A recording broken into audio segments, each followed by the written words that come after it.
ये students, mission merit का video number आप 4 देख रहे हैं। जो सब्जेक्ट है आपका हिंदी, इसके क्वेश्चन पेपर को हम सॉल्व करेंगे जो 2023 एग्जाम के लिए जारी किया गया न्यू पैटर्न, उसको सॉल्व करने वाले हैं। सभी के पास ये पीडीएफ होगा। अगर किसी के पास पीडीएफ लिंक नहीं है या पीडीएफ भी नहीं है तो इस वीडियो के डिस्क्रिप्शन बॉक्स में जाकर के आप पीडीएफ डाउनलोड कर सकते हैं। कोई भी समस्या है कमेंट सेक्शन में कमेंट कर सकते हैं। तो यहाँ पे जो पहला प्रश्न है इसको लेकर चलते हैं। इससे पहले मैं आपको बता दूं कि आपका मैथ सोल्यूशन करा दिया गया कंप्लीट, एक एक प्रश्न को विस्तार से समझाया गया है। इसी तरह से साइंस भी आपका कंप्लीट करा दिया गया है। हिंदी प्लस इंग्लिश वर्जन में सारे सोल्यूशन हैं और एसएसटी भी जो आपका इंग्लिश प्लस हिंदी में आपको करा दिया गया है। तो तीनों पेपर आप देख सकते हैं। ये चौथा पेपर आप देख रहे हैं, मिशन मेरिट का 4th नंबर वीडियो है। तो यहाँ पे जो पहला प्रश्न है, आपको ये पहले अपठित गद्यांश को पढ़ लेना है जिसमें जयशंकर प्रसाद के बारे में थोड़ा सा बताया गया है। उसके बाद में इसके प्रश्न जो है आपको बताने हैं आंसर। तो यहाँ पहला प्रश्न जो पूछा गया है, उपरोक्त गद्यांश का उचित शीर्षक है, तो इसका उचित शीर्षक हो जाएगा जयशंकर प्रसाद, क्योंकि जयशंकर प्रसाद के बारे में ही हर चीज इसमें बताई गई है। तो 100 ऑप्शन इसका राइट करेक्ट आंसर हो जाएगा। दूसरा जो प्रश्न है, इसमें प्रसाद जी संबंधित थे, तो ये किससे संबंधित थे? अगर आपने पैसेज पढ़ लिया है, पैराग्राफ पढ़ लिया है, तो आपको आ जाएगा सुंगनी शाहू घराने से। तो यहाँ पे ऑप्शन करेक्ट हो जाएगा। नेक्स्ट क्वेश्चन की बात करें तो यहाँ पर देखिए क्वेश्चन नंबर 3, प्रसाद जी ने सर्वप्रथम कौन सी भाषा में कविता लिखी? तो प्रकाश जी ने जो है सर्वप्रथम जो भाषा यूज करी थी वो थी ब्रज भाषा। यहाँ पे बी ऑप्शन आपका करेक्ट हो जाएगा। पैसेज पढ़ लिया है तो आपको सारे आंसर सही समझ में आ रहे होंगे। अगर पैसेज नहीं पढ़ा है तो ये आंसर्स आपके किसी काम के नहीं है। इसके बाद क्वेश्चन नंबर 4 देखिए। क्वेश्चन नंबर 4 में आपसे पूछेगा निम्न में से कौन सी रचना जयशंकर प्रसाद की है? तो जयशंकर प्रसाद की देखिए यहाँ पर आपका राइट आंसर हो जाएगा आंसू। ठीक है, झरना संगीत लिख दिया, झरना केवल होता तो ये आंसर सही हो जाता। विद्यानी है ही नहीं और लहर गीत भी नहीं है, तो ऑप्शन आपका करेक्ट हो जाएगा। नेक्स्ट जो क्वेश्चन है उसकी बात करते हैं, जयशंकर प्रसाद ने छायावाद का बीजारोपण किस रचना में किया? तो वो कौन सी रचना थी? तो उनके बीजारोपण जो है वो झरना में देखने को मिलता है। ठीक है, तो यहाँ पर ऑप्शन आपका करेक्ट हो जाएगा। इसके बाद 6 नंबर क्वेश्चन की तरफ मूव करते हैं और उसका आंसर को देखते हैं क्या होगा। यहाँ पर 6 से लेकर 10 प्रश्न जो है ये आपको निम्नलिखित गद्यांश जो पद्यांश दे रखा है, कविता दे रखी है, इसको पढ़ के देना है। तो सबसे पहले आपको कविता पढ़ लेनी है ताकि आपको प्रश्नों के उत्तर समझ में आ पाए। पीडीएफ मैं बता रहा हूं बार बार, पीडीएफ में दे चुका हूं डिस्क्रिप्शन बॉक्स में। तो पीडीएफ आप पूरे सब्जेक्ट के, ऑल सब्जेक्ट के एक ही पीडीएफ है, उसको आप डाउनलोड कर लीजिए। उसमें आपको ब्लूप्रिंट मिल जाएगा, कितने मार्क्स से कौन से चैप्टर आ रहे हैं वो भी मिल जाएगा, हर चीज उसमें अवेलेबल है। तो उस पीडीएफ में बहुत कुछ है। ये पीडीएफ नहीं है, पीडीएफ नहीं है आपके लिए हथियार है, इसको ध्यान रखना। और यहाँ पर जो ये प्रश्न पत्र है आपने पढ़ लिया होगा। इसमें छठा प्रश्न है, उसकी बात करते हैं। उपयुक्त काव्यांश का उचित शीर्षक आपको बताना है, तो पथ की पहचान जो है इसका उचित शीर्षक हो जाएगा बी। इसके बाद जो है 7वां क्वेश्चन, उसकी बात करते हैं। 7वें में पूछा गया है बटोही शब्द का अर्थ क्या होता है? तो बटोही शब्द का होता है पाथिक। ठीक है ना, पथिक जिसको बोलते हैं, ठीक है, जो पथ पे चल रहा है। और उसके बाद में 8वां जो प्रश्न है उसकी बात करते हैं। तो 8वें प्रश्न में सुमन का पर्यायवाची युग्म आपको बताना है। युग्म मतलब जोड़ा जो है, सुमन का पर्यायवाची युग्म कौन सा सही है इसमें? तो यहाँ पर हो जाएगा फूल, पुष्प और प्रसून। तो 100 ऑप्शन आपका इसका करेक्ट हो जाएगा। नेक्स्ट जो क्वेश्चन है 9वां क्वेश्चन, उसको देखते हैं। 9वें क्वेश्चन में आपसे क्या पूछ रहा है, देखिए ध्यान से। उक्त काव्यांश में कौन सी शब्द शक्ति का प्रयोग हुआ है? तो काव्यांश अगर आपने ढंग से पढ़ा है और समझ लिया है तो इसमें आपको सख्त शब्द मिलेगी लक्षणा। तो यहाँ बी ऑप्शन करेक्ट हो जाएगा। नेक्स्ट जो है आपका 10वां प्रश्न, प्रस्तुत काव्यांश में कंटकों के शर का अर्थ जो है आपको बताना है। कंटकों के शर का जो है आपको अर्थ बताना है। तो यहाँ पे इसका अर्थ क्या हो जाएगा? तो यहाँ पे कंटकों का शर मतलब बोला गया है, इसका मतलब है कि दुख। ठीक है ना, तो का ऑप्शन इसका करेक्ट हो जाएगा।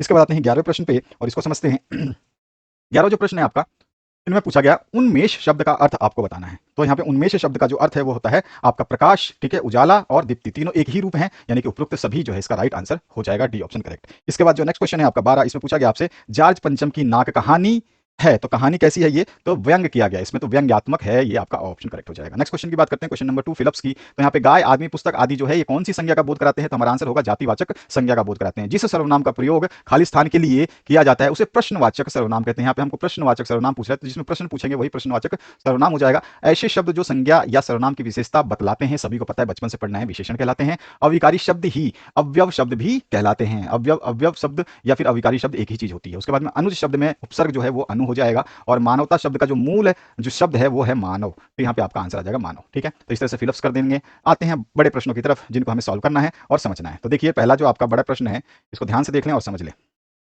यानी कि जिसके आंसर्स आपको लिखने हैं। सारे प्रश्न हम देखेंगे इसमें। तो यहाँ पे व्यंजन संधि का परिभाषा आपको बतानी है। जब किसी व्यंजन का मेल किसी स्वर या फिर व्यंजन से होता है, एक ही व्यंजन है और उस व्यंजन का मेल या तो स्वर से हो जाए या फिर किसी व्यंजन से ही हो जाए, तो उस व्यंजन में आने वाला परिवर्तन जो है वो व्यंजन संधि कहलाता है। इसके बाद तत्पुरुष समास के 2 उदाहरण आपको देने हैं। तो मूर्ति को बनाने वाला मूर्तिकार क्या होता है? ये मूर्तिकार, तो इसको हम बोलते हैं तत्पुरुष समास। या काल को जीतने वाला कालजयी, ये भी आपका तत्पुरुष समास का एग्जाम्पल है। सभी समास का एग्जाम्पल आपको अच्छी तरह से पता होना चाहिए। काठ का उल्लू होना मुहावरे का अर्थ है महामूर्ख होना। ठीक है, महामूर्ख व्यक्ति होना। इसके बाद जो नेक्स्ट क्वेश्चन है इसमें पूछेगा जैसी करनी वैसी भरनी लोकोक्ति का वाक्य प्रयोग लिखिए। तो सुखलाल ने अपने माता पिता के साथ बदतमीजी करी तो उसके पिता ने उसे घर से निकाल दिया। यह जैसी करनी वैसी भरनी का एग्जांपल हो गया ना, तो यहां पर हमारा आंसर हो गया ये। इसके बाद में यतीन्द्र मिश्र का जन्म कब और कहां हुआ था? तो उनका जन्म 12 अप्रैल 1987 में उत्तर प्रदेश के अयोध्या में हुआ था। नेक्स्ट जो पार्ट है छठा क्वेश्चन, इसकी बात करते हैं। महावीर प्रसाद ने क्या तर्क देकर स्त्री शिक्षा का समर्थन किया? तो उन्होंने तर्क बहुत अच्छा दिया था। उन्होंने यह तर्क दिया था यदि स्त्री शिक्षा से अनर्थ होता है, स्त्री को शिक्षा देने से अनर्थ होता है, तो पुरुष द्वारा किए किए गए अनर्थ भी उसी शिक्षा के परिणाम होने चाहिए, जैसे कि चोरी करता है पुरुष या फिर डाका डालता है, हत्या करता है, घूस लेता है, ये सब उसी शिक्षा के ही तो परिणाम माने जाएंगे। ठीक है, तो इस तरह का तर्क दिया था और काफी अच्छा तर्क रहा था उनका। 7वां क्वेश्चन जो है, बच्चे की दंतुरित मुस्कान का कवि के मन पर क्या प्रभाव पड़ा? तो आ जाएगा आंसर हमारा, बच्चे की दंतुरित मुस्कान का कवि के मन पर अत्यंत गहरा प्रभाव पड़ता है। कवि को बच्चे की मुस्कान बहुत मनमोहक लगती है, जो मृत शरीर में भी प्राण डाल देती है। इस तरह से आप इसका आंसर लिखेंगे। जो यहाँ पे आंसर लिख रहा हूँ ना, मैं आपको ऐसे बता रहा हूँ जैसे मैं आपके तरह विद्यार्थी हूँ और मुझे बोर्ड में कोई पेपर आ गया और मुझे टॉपर बनना है, तो मुझे लिखने की कला आनी चाहिए। आंसर याद होना टॉप नहीं करना होता है, याद रखना, आंसर याद होना टॉप नहीं करना होता है, आंसर को लिखने का तरीका सही होना चाहिए। ठीक है, इसके बाद है 8वां प्रश्न, इसकी बात करें तो गिरजा कुमार माथुर की किन्हीं दो रचनाओं के नाम बताने हैं। तो एक मंजीर है जो 1941 की है, डेट आप भले ना डालें। नाश और निर्माण है जो 1946 की है। तो आप केवल नाम लिख देंगे जिनकी रचनाओं के नाम पूछ रहे हैं। आप और भी नाम लिख सकते हैं, मैंने अपनी मर्जी से दो लिखे, आप और भी बहुत सारे लिख सकते हैं। इसके बाद 9वां जो प्रश्न है, इसमें पूछा गया संगतकार कविता किसके महत्व पर विचार करती है? तो यह कविता जो है मुख्य गायक के साथ देने वाले संगतकार की भूमि पर विचार करती है। इसके बाद 10वां जो है, भंगत आनंद कौशल्यवान यायन ने सभ्यता को किसका परिणाम माना है? तो ये संस्कृति का परिणाम इसको जो है कौशल्यान मानते हैं। ठीक है, नेक्स्ट जो क्वेश्चन है, इसमें पूछा गया रानी आए और नाक ना हो पंक्ति में किसकी नाक होने की बात कही जा रही है? तो ये नाक होने की बात कही जा रही है जॉर्ज पंचम की लाट की नाक की, है ना। तो यहाँ पे आंसर आ गया आपका। नेक्स्ट जो है 12वां, आगे किस विद्यार्थी विषय के विद्यार्थी रहे, मैं क्यों लिखता हूँ पाठ के आधार पर बताना है। तो वो विज्ञान के विद्यार्थी रहे थे। ठीक है, तो यहाँ पे विज्ञान के विद्यार्थी आंसर आ जाएगा। नेक्स्ट जो क्वेश्चन है खंड ब, इसमें आपसे प्रश्न संख्या 4 से लेकर 16 तक के प्रत्येक प्रश्न जो है 45 शब्द मतलब उत्तर सीमा दे रखी है, बाकी आपकी मर्जी है, उतने शब्द लिखे ना लिखे, आंसर संतुष्ट होना चाहिए और साथ ही साथ 2 अंक इसमें देंगे आपको। तो माता का आंचल पाठ के आधार पर, पाठ से बाल स्वभाव की किस विशेषता का पता चलता है, आपको बताना है। ये सीबीएसई का बहुत अच्छा क्वेश्चन है। तो माता का आंचल पाठ में बच्चों के सरल तथा निश्चल स्वभाव का पता चलता है। बच्चे मन के सच्चे होते हैं, वे आपसी झगड़े, रोना धोना, कष्ट की अनुभूति आदि जितनी जल्दी करते हैं उतनी ही जल्दी भूल जाते हैं। सुख दुख से बेपरवाह हो, वो अपनी ही दुनिया में मग्न रहते हैं। ये बच्चों की जो है खास बात है। इसमें जो हमें पाठ से बाल स्वभाव की इस विशेषता का पता चलता है। इसके बाद जो 5वां प्रश्न है, इसमें पूछा गया शांति और अहिंसा की प्रतीक ये पताकाएं, इन पताकाओं का क्या महत्व बताया गया है? और सानासानी हाथ जोड़ी के आधार पर हम बताएंगे। तो सफेद बौद्ध पताकाएं शांति और अहिंसा की प्रतीक हैं। इन पर लिखे जो मंत्र हैं वो कैसे होते हैं? बहुत ही अच्छे होते हैं। ठीक है, तो इन पर मंत्र लिखे होते हैं। साथ ही साथ यदि किसी बुद्धिस्ट की मृत्यु हो जाती है, कोई भी बुद्ध समाज का कोई जो आदमी है या बौद्ध धर्मिष्ठ है, अगर उसकी मृत्यु हो जाती है तो उसकी आत्मा की शांति के लिए जो है 108 पताकाएं लहराई जाती हैं। और कई बार किसी नए कार्य के अवसर पर रंगीन पताकाएं भी फहराई जाती हैं। इसलिए ये पताकाएं जो हैं शोक, और देखो जब ये मृत्यु पर फहरा जाती हैं तो क्या हो गया, ये रंगीन आपको देखो यहाँ पे श्वेत पताकाएं जो है ये किसका हो गया, आपका शोक का प्रतीक। और इसी तरह से रंगीन पताकाएं जब फहराई जाती है तो किसी शुभ अवसर पर फहराई जाती है तो यहाँ पे शुभ आरंभ के लिए की ओर संकेत करती है। तो यही चीज पूछा है कि क्या महत्व है या क्या आधार है इसका, ये हमें बताना है। इसके बाद जो नेक्स्ट क्वेश्चन है उसकी बात करते हैं। दुलारी का परिचय टुन्नू से कहाँ और कैसे हुआ? तो दुलारी का टुन्नू से पहली बार परिचय जानते हुए आप तीज के अवसर पर जो आयोजित कजली दंगल में हुआ था। ठीक है ना, ये तो आपको पता ही है। इस कजली दंगल का आयोजन जो है खोजवा बाजार में हो रहा था और दुलारी जो है खोजवा वालों की ओर से प्रतिद्वंदी थी और दूसरे पक्ष यानी कि जिसमें बजर हीड़ा था उनकी तरफ से टुन्नू को अपना प्रतिद्वंदी जो है बनाया गया था। इस प्रतियोगिता में दुलारी के टुन्नू से यहीं पर मुलाकात जो है पहली बार हुई थी। इसका 7वां जो प्रश्न है, काल के आधार पर क्रिया के भेद जो आपको बताने हैं, ये 3 प्रकार के होते हैं। एक भूतकालिक क्रिया, भूत में मतलब जो चला गया, यानी कि अजय कल फिल्म देखने गया था, कल गया था यानी कि काम हो चुका है। वर्तमान जो आज हो रहा है यानी कि वर्तमान कालिक क्रिया, उदाहरण जैसे राधा आम खा रही है या आप अभी ये वीडियो देख रहे हो। और भविष्य कालिक क्रिया जो है, उदाहरण दोनों भाई कल घूमने जाएंगे। इसी तरह से आप नेक्स्ट 5वां जो है वीडियो कल देखेंगे तो आपको नेक्स्ट वीडियो इसी तरह से मिलते रहेंगे, तो ये आपका भविष्य हो गया। तो इस तरह से आप समझ सकते हैं इसको। 8वें प्रश्न की बात करें, गोपियों ने ऊधो को बड़े बड़भागी क्यों कहा है? हाँ, बड़भागी क्यों कहा है? चलो, तो यहाँ पर जो है गोपियों ने उद्धव को इसलिए बड़भागी कहा है क्योंकि उद्धव जो है श्री कृष्ण के प्रेम से दूर है। ठीक है ना, और उन्हें जो है श्री कृष्ण का प्रेम अपने बंधन में नहीं बांध सका। ऐसे में उद्धव को प्रेम की वैसी पीड़ा नहीं झेलनी पड़ रही है जैसी कि गोपियों को झेलने पर विवश किया जा रहा है कि उनसे वो प्रेम करती है, इसलिए वो बड़भागी हैं क्योंकि वो कृष्ण के प्रेम में नहीं पड़े। 9वां जो प्रश्न है, बाल गोविंद भगत अपनी किन चारित्रिक विशेषताओं के कारण साधु कहलाते थे? तो उनमें बहुत सारे गुण थे जिसकी वजह से उनको साधु कह सकते हैं। इसमें 2 अंक का प्रश्न है, यानी कि कम से कम आप 2 से 3 जो है आप पॉइंट लिखेंगे। 2 से 3 पॉइंट लिखने, इतना बड़ा लिखने की जरूरत नहीं है, लेकिन फिर भी आप 2 से 3 4 पॉइंट लिख देंगे। ठीक है, तो यहाँ पर जो है कबीर के आदर्शों पर चलते थे और उन्हीं के गीत गाते थे, कभी झूठ नहीं बोलते थे और खरा बिल्कुल एकदम साफ साफ व्यवहार रखते थे। किसी से भी 2 टूक बात कहने में संकोच नहीं करते थे, किसी से झगड़ा नहीं करते थे, किसी को भी खरी खोटी सुनानी हो अगर वो गलत है तो उसको कह देते थे। किसी भी चीज को नहीं छूते थे और ना ही मतलब बिना पूछे व्यवहार में नहीं लाते थे, यानी कि यूज नहीं करते थे उसको बिना पूछे। और कुछ खेत में पैदा होता था तो सिर पर सीधे लाद करके कहाँ पहुंच जाते थे, वो कबीर मठ पहुंच जाते थे और वहां से कुछ भी उसको मिलता था तो वो लेकर के घर पे आ जाते थे। उसके बाद में उनमें एक लालच बिल्कुल नहीं था, ये भी उनकी खासियत है जिसके कारण वो साधु कहलाते हैं। सारी खासियतें जो है एक साधु की तरफ इशारा करती हैं। इसका जो नेक्स्ट पार्ट है, इसमें पूछा गया आपसे, ये दंतुरित मुस्कान कविता का मूल भाव अपने शब्दों में लिखना है। तो ये दंतुरित मुस्कान कविता में कवि ने एक बच्चे की मुस्कान का बड़ा ही मनमोहक चित्रण किया है। कविता का मूल भाव यह है कि बच्चे की मुस्कान को देख करके हम सब दुख जो है भूल जाते हैं, हमारा अंतर्मन क्या हो जाता है, प्रसन्न हो जाता है। और कवि यहाँ बाल अवस्था में बालक द्वारा किए जा रहे नटखट और प्यारी हकीकतों की सुंदर जो है यहाँ पे व्याख्या या वर्णन करता है। इसके बाद जो नेक्स्ट पार्ट है, इसमें पूछा गया है आपसे, छाया मत छूना मन होगा दुख दुगना। पंक्ति में कवि क्या कहना चाहता है? तो प्रस्तुत कविता छाया मत छूना में कवि गिरजा कुमार माथुर जो हैं ये कहना चाहते हैं कि हमें अतीत की पुरानी यादों में नहीं जीना चाहिए, क्योंकि कवि के अनुसार जब हम अतीत में बीते हुए सुनहरे पलों को याद करते हैं तो हम जो है बहुत ही मतलब प्यारे लगते हैं और हमें वो चीज़ें बहुत ही अच्छे प्यारे लगते हैं। और जब हम उन यादों को भूल करके वर्तमान में वापस आ जाते हैं तो हमें उनका जो है अभाव ज्ञान होता है, यानी कि उसका हमें कमी महसूस होती है और इस तरह जो है हृदय में छुपे हुए जो घाव होते हैं वो फिर से हमारे दुख को बढ़ा देते हैं। इसके बाद जो है आपका नेक्स्ट क्वेश्चन, काशी संस्कृति की पाठशाला है क्यों? नौबत खाने के आधार पे बताना है। तो देखो काशी जो है भारतीय शास्त्रों का ज्ञान भंडार है, कला शिरोमणि काशी में ही वास करते हैं, साथ साथ यह हनुमान और बाबा विश्वनाथ की नगरी भी है और यहाँ का जो इतिहास है वो बहुत ही पुराना है। साथ ही साथ यहाँ पे प्रकांड पंडितों, विद्वानों और कला प्रेमियों का निवास स्थान भी माना जाता है, इसलिए काशी जो है संस्कृति की पाठशाला कही जाती है। नेक्स्ट जो पार्ट है इसमें पूछा गया संस्कृति क्या है, अपने शब्दों में लिखिए। तो अगर मैं सिंपल शब्दों में बताऊं तो संस्कृति वह दुनिया है जिसमें एक व्यक्ति जन्म से लेकर के मृत्यु तक निवास करता है, वहीं चलता है, वहीं फिरता है और अपने अस्तित्व को बनाए रखने के लिए जो है वो संघर्ष करता रहता है और बहुत कुछ नई नई बातें और भी सीखता रहता है। तो इस तरह से आप इसको लिख सकते हैं, बेस्ट ऑप्शन। इसका जो नेक्स्ट क्वेश्चन है इसमें, नाटकों में स्त्रियों का प्राकृत बोलना उनके अनपढ़ होने का प्रमाण नहीं, उक्त कथन को जो है पाठ के अंतर्गत जो है उदाहरण के साथ समझाना है। तो इस तरह से हम समझा सकते हैं पुराने समय में स्त्री द्वारा प्राकृत भाषा में बोलना उनके अनपढ़ होने का सबूत नहीं है, क्योंकि उस जमाने में प्राकृत ही सर्वसाधारण बात है, यानी कि सभी के लिए जो है ये सब लोग इसी तरह की भाषा बोलते थे। उस समय अनेक ग्रंथ जो है प्राकृत भाषा में ही रचे गए थे। उदाहरण के लिए बुद्ध के उपदेशों को प्राकृत भाषा में ही जो है प्राकृत में ही लिखा गया था और भगवान जो है शाक्य मुनि और उसके शिष्य प्राकृत भाषा में ही धर्मोपदेश देते हैं और साथ ही साथ उस समय संस्कृत के कुछ गिने चुने ही लोग जो है उसको बोल पाते थे और साधारण जनों में और स्त्रियों की भाषा जो है प्राकृत रखने का ही नियम था। तो इस तरह से हम बता सकते हैं कि नाटकों में जो स्त्रियों का प्राकृत बोलना था वो सही था, उनका ये अनपढ़ होने का प्रमाण नहीं देता। इसके बाद जो है आपका 15 क्वेश्चन, इसमें सूरदास का जीवन परिचय एवं कृतित्व संक्षेप में लिख देना है। तो जीवन परिचय आप इस तरह से लिख सकते हैं, सूरदास का जन्म जो है 1540 में रुनकता नामक गांव में हुआ था। इनके जन्म में वैसे भी बाधाएं हैं कि किसी को पता नहीं है एग्जैक्ट, और ये गांव जो है मथुरा आगरा मार्ग के किनारे स्थित है। कुछ विद्वानों का मत है कि सूर का जन्म जो है शाही नामक ग्राम में एक निर्धन सारस्वत ब्राह्मण परिवार में हुआ था। अब कुछ लोग जो है शाही नामक ग्राम में गांव में बोलते हैं, तो इनके मतलब जन्म में थोड़ा सा डाउट है कि वो वहां हुआ था वहां पे, ऐसा नहीं है कि मतलब क्लियर ये चीज़ नहीं है कि कहाँ हुए थे, बाकी जगह पता है कि हाँ यहाँ या वहाँ के हैं।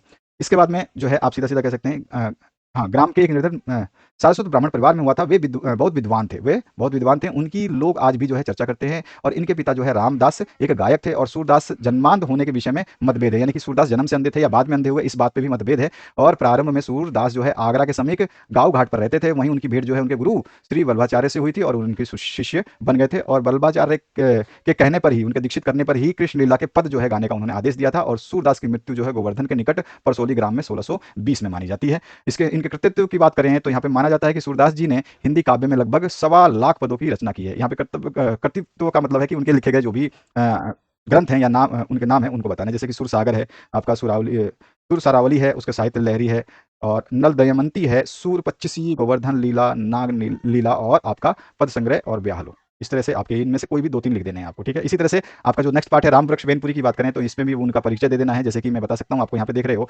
उनका जीवन परिचय दे दें तो सीधा सीधा हम लोग पुरी जी जो है राम वृक्ष बेनपुरी जी का जन्म जो है वो 1902 में बिहार के मुजफ्फरपुर जिले में जो है राम ग्राम में हुआ था और इनके पिता जो है फूलचंद एक साधारण किसान थे और बचपन में ही इनके माता पिता का देहांत होने की वजह से जो है इनका लालन पालन इनकी मौसी ने किया था, ठीक है।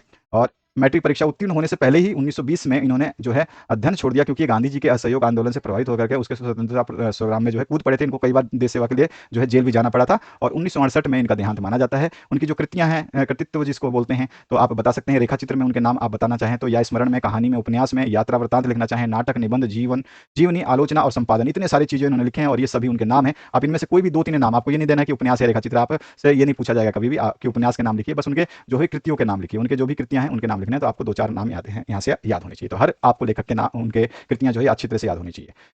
खंड स की बात करें तो यहाँ पर देखिए गद्यांश की सप्रसंग व्याख्या कर देनी है, फादर बुल्के वाला है और आप आज पीछे मुड़कर देखते हो मन्नू भंडारी वाला है ना। तो यहाँ पर देखो सबसे पहले सप्रसंग प्रस्तुत तो गद्यांश हमारी पाठ्य पुस्तक क्षितिज भाग 2 में संकलित मानवीय करुणा की दिव्य चमक नामक पाठ स्मरण से लिया गया है और इसके लेखक जो है श्री सर्वेश्वर दयाल सक्सेना है और इस अंश में लेखक फादर बुल्के के मिलनुसार व्यवहार, यानी कि उनने मिलने की ललायत थे वो अपने दोस्तों से जब वो मिलते थे तो उसकी बात कही गई है। साथ ही साथ रिश्तों को निभाने वाला स्वभाव जो है और हिंदी के प्रति उनका जो लगाव है वो दिखाया गया, पूरा का पूरा इसमें बताया गया है। व्याख्या अगर हम कर दे तो फादर बुल्के ने ईसाई मिशनरी बन करके जो है जनसेवा का संकल्प लिया था। वह संकल्प से तो सन्यासी थे किंतु मन से वो जो है वो रिश्तों को बहुत ही अच्छा मानते थे, उनको जोड़ने में विश्वास रखते थे, तोड़ने में नहीं। और 10 साल बाद मिलने पर भी उनकी जो मिलनसारिता है, 10 साल बाद भी उनको मिलने का जो उनका व्यवहार था वो उसमें वही सुगंध का अनुभव हुआ करता था जो पहली बार उनसे मिलने पर हुआ था। फादर बुल्के जी का मतलब जब भी दिल्ली वो आते थे तो वह लेखक का घर खोज करके मिलने का समय निकाल करके आया करते थे, चाहे गर्मी हो, सर्दी हो, बरसात हो, 2 मिनट के लिए ही सही वो आते अवश्य थे।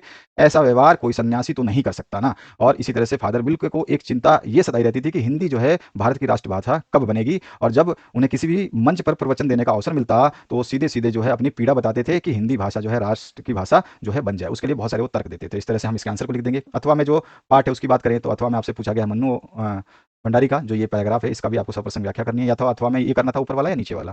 तो प्रस्तुत अवतरण लेखिका मन्नू भंडारी द्वारा लिखित आत्मकथ्य एक कहानी यह भी से लिया गया है, और लेखिका जो है पिछले जो भी उसके गुजरा हुआ समय है उसके बारे में जो है अपना विचार बताती है इसमें पैराग्राफ में। लेखिका कहती है कि सब कुछ होने के बाद जब पीछे मुड़ करके देखती हूँ तो इतना ही समझ में आता है कि उस समय कितनी मेरी आयु थी और किस तरह मेरा भाषण रहा होगा। जब जिस उम्र में इसने भाषण दिया था, आपने बुक पढ़ी है, आपको याद होगा स्टोरी, तो उस उम्र में इसने भाषण दिया था और उस उम्र में वो भाषण कैसा रहा होगा इसके मन में जो अब इसको समझ में आता है वो चीजें बता रही है। या फिर यह भी हो सकता है उस समय की बात कर रही है कि उस समय क्या हुआ होगा कि आज से 50 साल पहले बिना संकोच के अजमेर जैसे छोटे शहर में बिना झिझक के एक लड़की के धुआंधार बोलते चले जाना जरूर डॉक्टर साहब के प्रशंसा या फिर स्नेह के कारण ही हो सका था। तो ये सोचती है कि मेरी आयु ज्यादा थी या मेरे भाषण में दम था, फिर सोचती है कि नहीं, शायद हो सकता है 50 साल पहले जो है डॉक्टर साहब ने जो प्रशंसा या स्नेह दिया था उसका ये फल हो सकता है। इस तरह से वो बता रहे हैं। अगला जो पार्ट है इसमें क्या पूछा गया है देख सकते हैं आप। इसमें बोल रहा है आपसे निम्नलिखित पठित गद्यांश की सप्रसंग। अब यहाँ पे गद दे दिए, गद में भी आपको 2 पार्ट मिलेंगे, या तो ये करिए या तो ये करिए। तो गद को देख लेते हैं। अब देखिए गद का भी सप्रसंग आपको व्याख्या करनी है। यहाँ पे जो है पहला गद का हमने सप्रसंग लिख दिया है, जो ये आपका रीतिकालीन कवि द्वारा रचित है, ठीक है ना। और जिसमें जो है कवि ने चांदनी रात की आभा को जो है अति सुंदर ढंग से प्रकट किया है। कवि ने वास्तव में इसके माध्यम से जो है राधा के जो रूप है उसके सौंदर्य को बताने का कोशिश किया है, ठीक है। तो व्याख्या है अमृत की धवलता और उज्ज्वलता वाले भवन को स्फटिक की शिलाओं से इस प्रकार बनाया गया है। ये सारे जो हैं ये नाम है मेटल्स के, तो ये स्फटिक की शिला उस समय मतलब मानी जाती थी कि स्फटिक की। और उसके बाद में कि वह कि उस में दही के समुद्र की तरंगों सा अपार आनंद उमड़ रहा है। मतलब दही की तरह मतलब गाढ़ा, अपार मतलब बहुत ज्यादा, ठीक है। देव कवि कहते हैं कि भवन बाहर से भीतर तक चांदनी उज्ज्वलता से इस प्रकार भरा हुआ है कि दीवारें भी नहीं दिखाई दे रही हैं।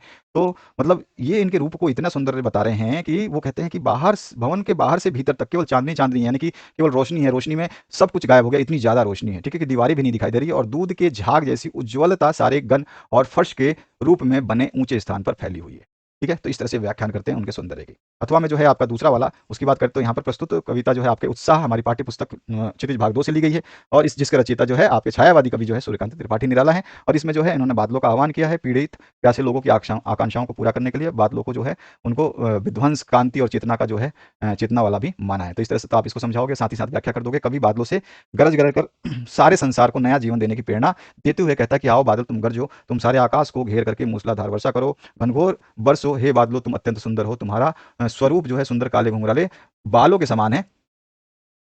तथा अब तथा तुम अबोध बालकों की, अबोध मतलब जो बहुत जिसको कुछ समझ नहीं होती, कि मधुर कल्पना के समान पाले हो गए हो। तुम हृदय में बिजली की शोभा धारण करते हो। तुम नवीन सृष्टि करने वाले हो, यानी नया संसार बनाने वाले हो। तुम जल रूपी नया जीवन देने वाले हो। तुम्हारे भीतर व्रज प्राप्त करने की अपार शक्ति छिपी हुई है, यानी प्रहार करने की भी शक्ति छिपी हुई है। तुम इस संसार को नवीन प्रेरणा और जीवन प्रदान कर दो। बादलो तुम गरजो और सब में नया जीवन भर दो। तो इस तरह से इस लाइन का जो हम व्याख्या कर सकते हैं। नेक्स्ट जो पार्ट है यहाँ पे आपका राम लक्ष्मण संवाद वाला जो आपका चैप्टर है वहां पर, तो राम लक्ष्मण परशुराम संवाद। तो यहाँ पे लक्ष्मण और परशुराम के मध्य हुए संवाद को जो है उदाहरण सहित आपको बताना है। तो हम उदाहरण कुछ लेते हुए चलेंगे। अथवा में है आत्मकथ्य कविता के मूल भाव पर प्रकाश भी हम डालेंगे। तो पहले हम बात करते हैं लक्ष्मण और परशुराम के संवाद की। तो भगवान शिव के धनुष की ध्वनि सुनकर के जो है परशुराम जी वहां आ गए, और भगवान शिव के धनुष के टुकड़े पृथ्वी पर गिरे हुए देखकर परशुराम जी क्रोधित होकर पूछने लगे, हे मूर्ख जनक, बता धनुष किसने तोड़ा।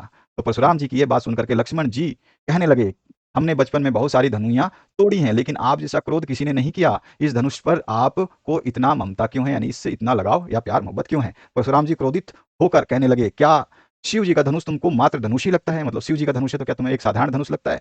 तो लक्ष्मण जी तुरंत बोले, श्री राम के लिए सभी धनुष एक समान हैं। भगवान शिव का धनुष छूते ही टूट गया, इसमें श्री राम का कोई दोष नहीं है। ये श्री राम को बचाते हुए बोलते हैं। तो परशुराम अपने फरसे की ओर देख करके बोले कि तू मेरे क्रोध को जानता नहीं, मेरा फरसा बहुत भयानक है। लक्ष्मण हंसकर कहते हैं कि मुनिवर, आप बार बार मुझे कुल्हाड़ी दिखाते हैं और फूंक से पहाड़ उड़ाना चाहते हैं, यानी कि उनको बोल रहा है कि मैं पहाड़ हूं, आप अपनी फूंक से मुझे उड़ाना चाहते हो। देवता, ब्राह्मण, भगवान के भक्तों पर हमारे कुल में वीरता नहीं दिखाई देती, यानी कि हम लोग जो है ब्राह्मणों पे, आपके जैसे लोगों पे जो है हम हमला नहीं करते हैं, इन्हें मारना जो है पाप कहलाता है। तो परशुराम जी ने और भी संवाद आप लिख सकते हो, बाकी मैंने लिख दिया, इतना इतना लिख दोगे तो आपको 3 नंबर जो है पूरे मिल जाएंगे। 3 कम से कम आपको संवाद लिखने होंगे अगर आता है तो, ठीक है। तो परशुराम जी ने ऋषि विश्वामित्र को देख को मतलब कहते हैं कि यह बालक मंदबुद्धि का और कुटिल है, उद्दंड मूर्ख और निडर है। क्षण भर में यह काल का जो है ग्रास हो जाएगा। यदि आप इसे बचाना चाहते हैं तो इसे मेरे बल प्रताप और क्रोध बता करके जो है इसको रोक लो, यानी कि समझा लो मेरे गुणगान करके कि मैं कौन हूँ। लक्ष्मण जी परशुराम जी की बात सुनकर के कहने लगे, मुनि आपका यश आपके रहते और कौन कर सकता है।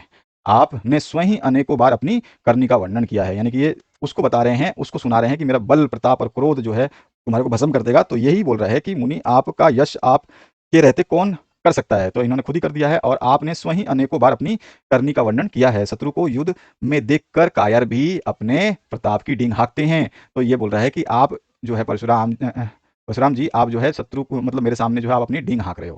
ठीक है, तो लक्ष्मण जी के वचन सुनते ही परशुराम जी ने अपने फरसे को हाथ में लिया और कहने लगे कि यह कड़वा बोलने वाला बालक मेरे द्वारा मारे जाने योग्य है। इस तरह से जो हम संवाद को खत्म कर सकते हैं। बाकी आपकी मर्जी है, आप इससे कम भी लिख सकते हो जैसा मैंने आपको बताया। अब इसके बाद बात करते हैं अथवा पाठ की। तो अथवा पाठ में जो है आपको उसका भी आपको बताना है। क्या बताना है देख लीजिए एक बार फिर से प्रश्न। आत्मकथ्य कविता के मूल भाव को हमें बताना है। तो चलिए आत्मकथ्य कविता के मूल भाव को स्पष्ट करते हैं। तो यहाँ पर है आपका, इस कविता का मूल भाव है कि संसार जो है नश्वर है, क्योंकि प्रत्येक जीवन एक ना एक दिन जो है मुरझाई पत्ती की तरह टूट जाती है, यानी कि किसी न हम मतलब इंसान की मृत्यु हो ही जाती है। उन्होंने इस कविता में जीवन के यथार्थ और अभाव जो है उसमें अभाव यानी कमी को दिखाया है कि किस प्रकार हर आदमी कहीं ना कहीं किसी चोट के कारण दुखी है, चाहे फिर वो चोट प्रेमिका की यानी कि किसी से प्यार मोहब्बत की हो, यानी कि प्रेमिका का ना मिलना हो, या फिर मित्रों के द्वारा दिया गया कोई धोखा हो। कवि के अनुसार उनका जीवन सरलता और दुर्बलता से भरा हुआ है। साथ ही साथ उन्होंने जीवन में कोई महान कार्य नहीं किया है। उनके अनुसार उनकी जीवन रूपी गगरी जो है खाली ही रह गई है, यानी कि उन्होंने बहुत देखो उनकी चीजें पढ़ रहे हो लेकिन उनके मन में ये ख्याल थे कि मैंने अभी तक संसार में कुछ किया ही नहीं है। इस प्रकार हम कह सकते हैं कि प्रस्तुत पंक्तियों में जहां एक और कवि की सादगी का पता चलता है, तो वहीं और उसकी महानता का भी जो है हमें पता चलता है या प्रकट होती है। ठीक है, नेताजी चश्मा के पाठ के आधार पर बताइए कि सेनानी ना होते हुए भी चश्मे वाले को कैप्टन क्यों कहते थे। और अथवा में एक कहानी यह भी मन्नू भंडारी के साधारण लड़की से असाधारण बनने के प्रारंभिक पड़ावों को प्रकट करता है। इसको समझाना है तो हम इसको दोनों को समझा देंगे। सबसे पहले हम नेताजी के चश्मे की बात करते हैं। उनको कैप्टन क्यों कहते थे। कैप्टन चश्मे वाले में नेताजी के प्रति अगाध लगाव और श्रद्धा का भाव था।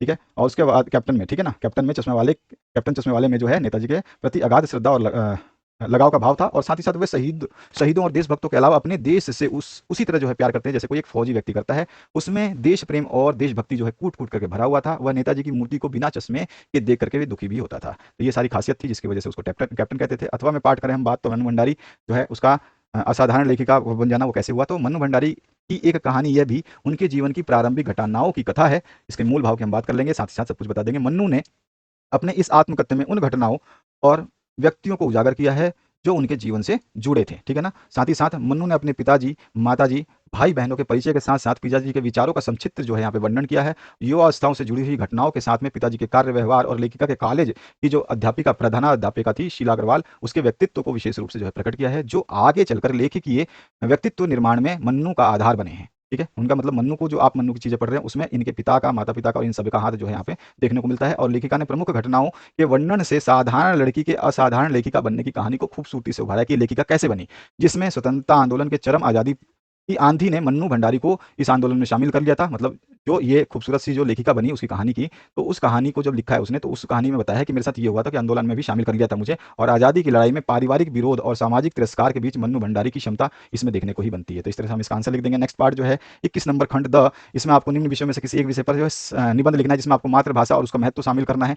मतलब मेन हेडिंग रखनी है और शामिल क्या क्या करना है। मातृभाषा का अर्थ, परिभाषा, रचनात्मक विकास में मातृभाषा का योगदान, मातृभाषा और राष्ट्रभाषा और उपसंहार, ये सभी चीजें आपको लिखनी है। तो यहाँ पे मातृभाषा का अर्थ और परिभाषा, रचनात्मक विकास में मातृभाषा का योगदान, पढ़ लेना इसको आराम से क्योंकि इसको शांति से पढ़ना होगा आपको। और मानसिक, इसमें जो है रचनात्मक विकास में कौन कौन से विकास आ जाएंगे वो सारे लिख देंगे, जैसे मानसिक है, आपका सामाजिक है, नैतिक है, या फिर व्यक्तित्व है, या सृजनात्मक है। ठीक है, उसके बाद में मातृभाषा व राष्ट्रभाषा और उपसंहार। इसी तरह से आप जो नेक्स्ट पार्ट जो है इसमें क्या लिखोगे, प्रिय नेता के बारे में। तो नेताजी का अर्थ बताना है, राजनीति की परिभाषा, प्रिय नेता का नाम और परिचय, प्रिय नेता आपके व्यक्तित्व पर क्या प्रभाव डालते हैं, ये सारे। तो नेताजी का अर्थ, राजनीति की परिभाषा दे देंगे और साथ ही साथ प्रिय नेता का नाम और परिचय दे देंगे। और उसके बाद में प्रिय नेता का हमारे ऊपर जो उसका इंपैक्ट पड़ता है उसको हम बता देंगे। नेक्स्ट पार्ट में आपसे मेरी अविस्मरणीय यात्रा यानी कि ना भूलने वाली यात्रा में अपना परिचय देकर के आपके द्वारा की गई यात्राओं का ब्यौरा दे देना है और आपकी अविस्मरणीय यात्रा का जो है वर्णन छोटा सा कर देना है और आपके जीवन पर उसका प्रभाव भी बता देना है। तो अपना परिचय दे देंगे, आपके द्वारा की गई यात्राओं का ब्यौरा दे देंगे, साथ ही साथ उसके बाद में आपको नेक्स्ट पार्ट है अपनी आपकी अविस्मरणीय यात्रा का वर्णन जो है वो करना है, वो आप इसमें कर देंगे और साथ ही साथ जो है यहाँ पर आपके जीवन पर प्रभाव क्या पड़ रहा है वो भी आप बता देंगे। राजस्थान के मेले के बारे में भी आपको यही सारे पॉइंट्स जो हैं अलग अलग लेने हैं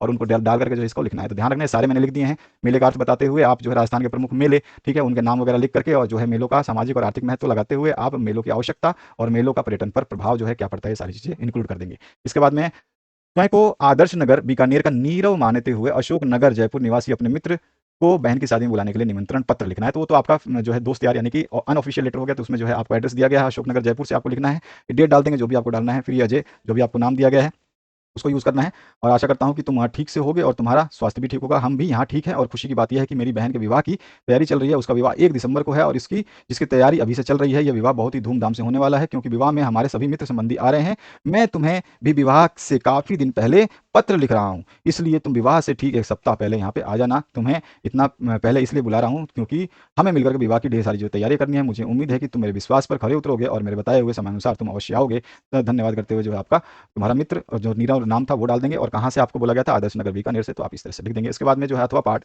तो इसमें आपको एक एप्लीकेशन लिखनी है कि आपका जो है रिक्त है स्थान किसकी शिक्षक की। आप पहले क्वेश्चन पढ़ लें, क्वेश्चन आपके पास है लेकिन आप फिर भी पढ़ लेना। देखिए प्रधानाचार्य को अंग्रेजी विषय का जो है पद रिक्त हेतु जो है आपको एक अतिरिक्त व्यवस्था हेतु जो है आपको पत्र लिखना है, यानी कि शिक्षक की व्यवस्था करनी है और साथ ही साथ कक्ष अध्ययन की वस्तु जो है स्थिति से अवगत करानी है कि कैसा चल रहा है। तो आप यहाँ पर लिख देंगे सीधा सीधा आपका जो भी नाम वगैरह है स्कूल का, इसको उसमें दिया नहीं है तो आपकी अपनी मर्जी है।